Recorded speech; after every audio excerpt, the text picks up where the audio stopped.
Thank you very much. Thank you. Nice crowd. What a good-looking group of people. Well, we have some very, very good news today, and a lot of good things are happening for our country. Please sit down. My fellow Americans, this is Liberation Day. Waiting for a long time. April 2nd, 2025 will forever be remembered as the day American industry was reborn, the day America's destiny was reclaimed, and the day that we began to make America wealthy again. We're going to make it wealthy, good and wealthy. For decades, our country has been looted, pillaged, raped, and plundered by nations near and far, both friend and foe alike. American steelworkers, auto workers, farmers, and skilled craftsmen, we have a lot of them here with us today. They really suffered gravely. They watched in anguish as foreign leaders have stolen our jobs, foreign cheaters have ransacked our factories, and foreign scavengers have torn apart our once beautiful American dream. We had an American dream that you don't hear so much about. You did 4 years ago, and you are now, but you don't too often, and for many years and decades even, you didn't hear too much about. Our country and its taxpayers have been ripped off for more than 50 years, but it is not going to happen anymore. It's not going to happen. In a few moments, I will sign a historic executive order instituting reciprocal tariffs on countries throughout the world. Reciprocal, that means they do it to us and we do it to them. Very simple. Can't get any simpler than that. This is one of the most important days, in my opinion, in American history. It's our declaration of economic independence. For years, hardworking American citizens were forced to sit on the sidelines as other nations got rich and powerful, much of it at our expense. But now it's our turn to prosper, and in so doing, use trillions and trillions of dollars to reduce our taxes and pay down our national debt, and it'll all happen very quickly. With today's action, we are finally going to be able to make America great again, greater than ever before.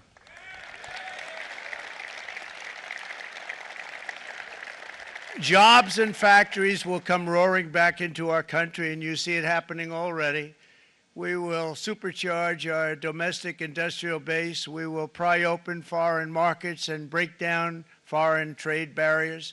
And ultimately, more production at home will mean stronger competition and lower prices for consumers. This will be indeed the golden age of America. It's coming back, and we're going to come back very strongly. We're pleased to be joined on this momentous occasion by Vice President J.D. Vance. J.D., thank you. Thank you. Thank you very much. Where are you, J.D.? No,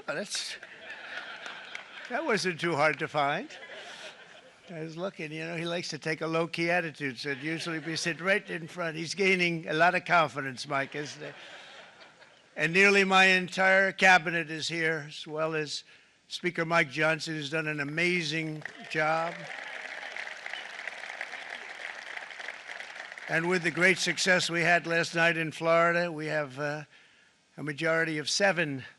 And 7's like a lot when we had it at 1, right?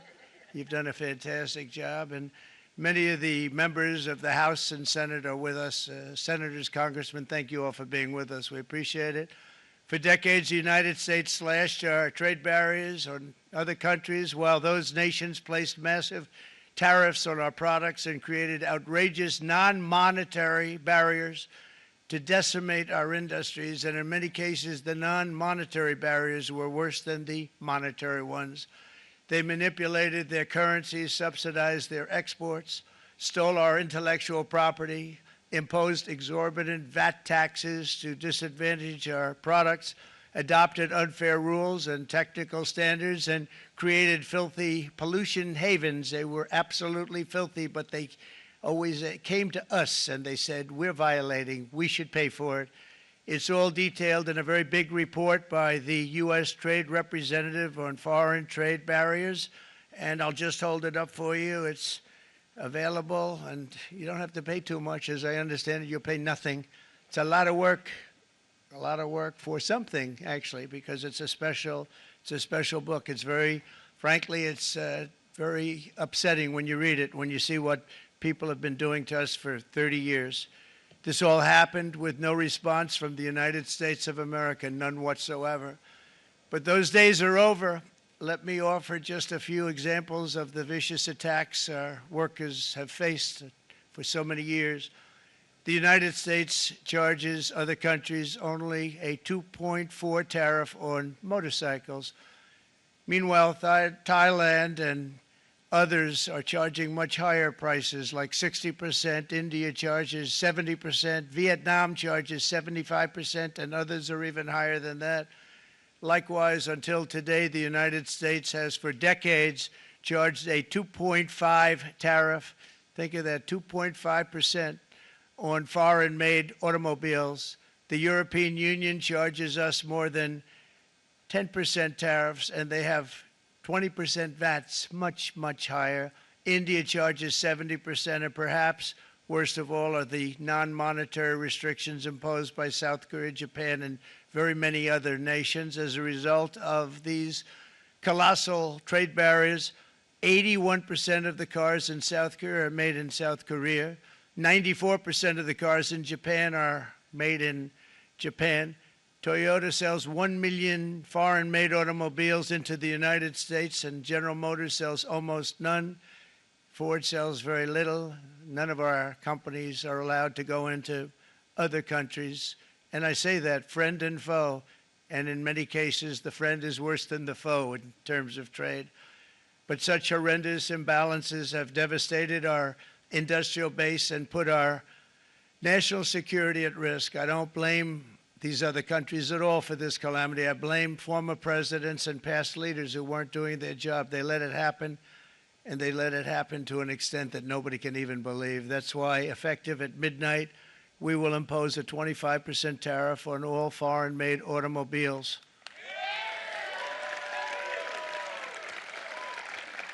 Thank you. Brian, I'd like to have you come up here for a second, okay? I just see him sitting. He's been a fan of ours, and he understands this business a lot better than the economists, a lot better than anybody. Brian, say a few words, please, would you? Thank you, Mr. Thank you. President. It's a great honor to have you. Thanks. Thank you, Mr. President. I grew up just north of Detroit, Michigan, in Macomb County, known as the home of the Reagan Democrats. My first vote for president was for Ronald Reagan. I thought that was going to be the best president I ever saw in my lifetime until Donald J. Trump came along. I have watched my entire life, I have watched plant after plant after plant in Detroit and in the metro Detroit area close. There are now plants sitting idle. There are now plants that are underutilized, and Donald Trump's policies are going to bring product back into those underutilized plants. There's going to be new investment. There's going to be new plants built. And the UAW members, and I brought 20 of them with me, they're sitting right over here. We support Donald Trump's policies on tariffs 100%. So, Mr. President, we can't thank you enough. And in 6 months or a year, we're going to begin to see the benefits. I can't wait to see what's happening 3 or 4 years down the road. Thank you, Mr. President. Thank you. What a great guy. He got it right from the beginning. He got it before almost anybody else. This group over there, they got it too. And you know, we won the state of Michigan. We won almost all of them, but we won Michigan by a lot, and I want to just thank you all. The auto workers were fantastic. The Teamsters were fantastic. Everyone was pretty good, I will tell you. Thank you very much. I appreciate it. You're going to be very happy very soon, and you probably see what's happening with all of the, not only car companies, but car companies in particular. See it with all of the ones they're moving, they're announcing day in, day out. You're seeing it. Nobody's ever seen anything like that. With today's actions,